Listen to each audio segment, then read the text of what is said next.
today's readings, the first reading as well as the gospel. There is indeed something that we can learn more, especially the first reading when it comes to conflict resolution. Conflict resolution. We see in the first reading, there is this law of Moses that is being passed. So the Jews and the Gentiles are at loggerheads. For the Jews, for them, a person who can be saved is one who is circumcised. A person who is not circumcised, for them they say this person cannot be saved. Hence, we see in the first reading the phrase to say, unless you are circumcised, according to the custom of Moses, you cannot be saved. And we are told, due to this, Paul and Barnabas are sent to go to Jerusalem, to go and resolve this conflict which is there between the Jews and the Gentiles, the Galileans.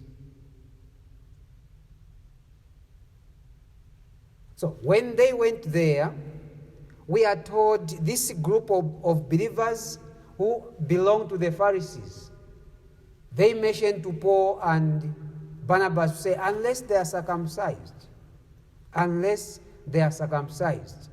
it is necessary for them to circumcise them and to charge them to keep the law of Moses, meaning without that they cannot be circumcised, they cannot be saved. What is this all about? This is a situation whereby you are targeting a certain group of people or an individual. You are passing this law in order just to target an individual or a group of people.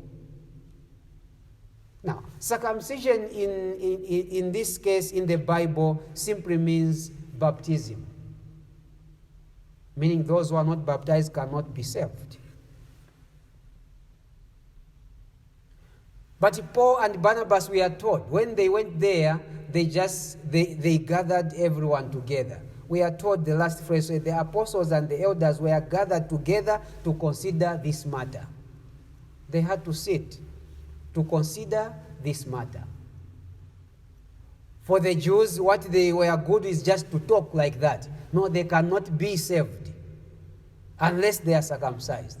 But for Paul and Barnabas, they gather the people together to discuss this matter. Now imagine even today, you tell people that those of you who are not baptized, you will not be saved. Unless you get baptized, you will not be saved. And yet we have people who are not baptized, they are living a spiritual life, they come to church almost every day, and then you preach in church, say, those of you who are not baptized, you will not enter heaven unless you get baptized. You will not be saved. How are they going to fail? And yet they are living a spiritual life. And yet maybe they are even better than some of us who are baptized. Maybe some of us who are baptized, in what we do, we are not baptized.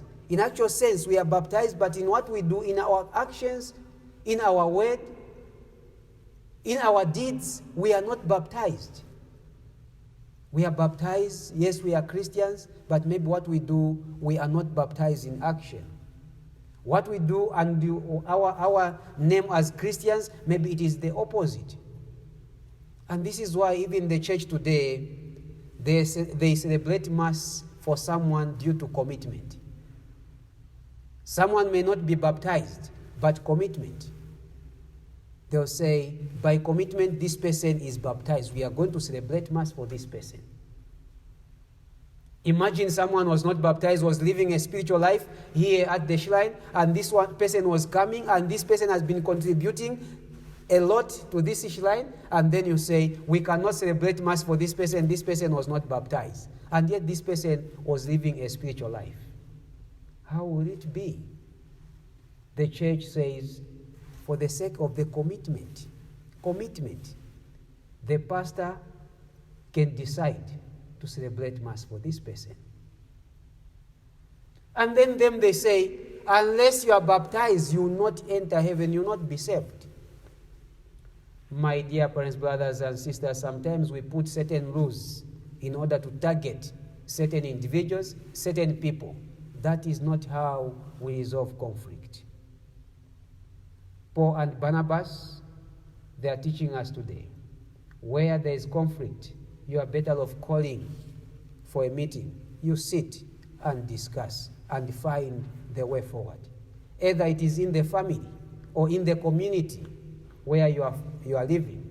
Either it is at your working place, you are better off calling for a meeting. We are told Paul and Barnabas gathered everyone around the table and they discussed the way forward. And this is what we are called to.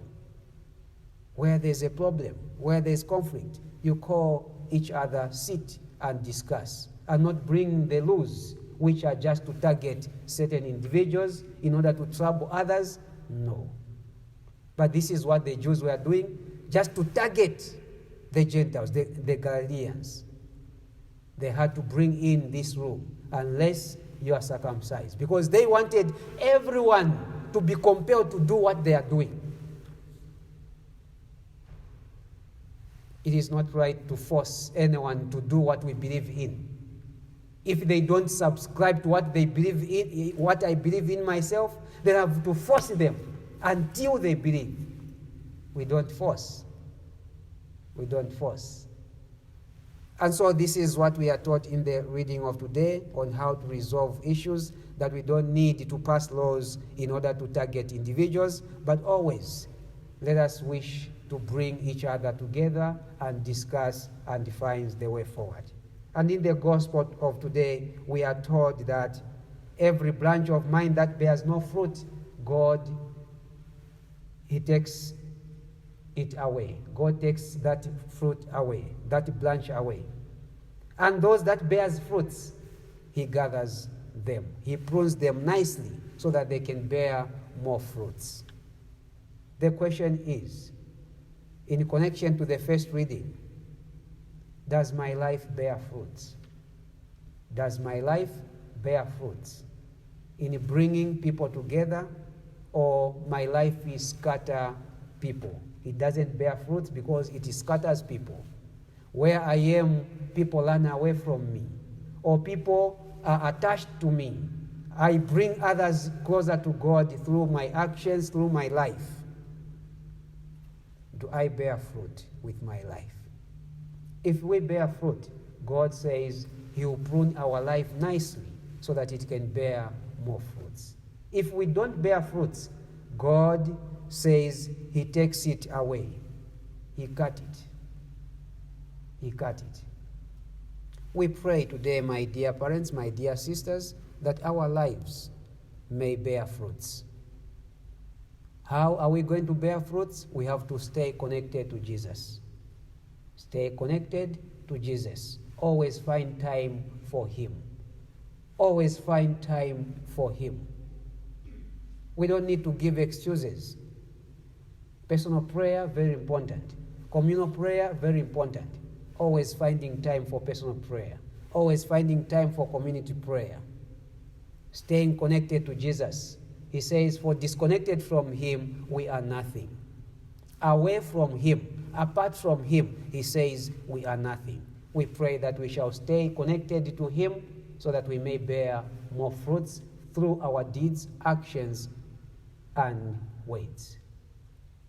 May the good Lord bless us and all our life endeavors. Amen.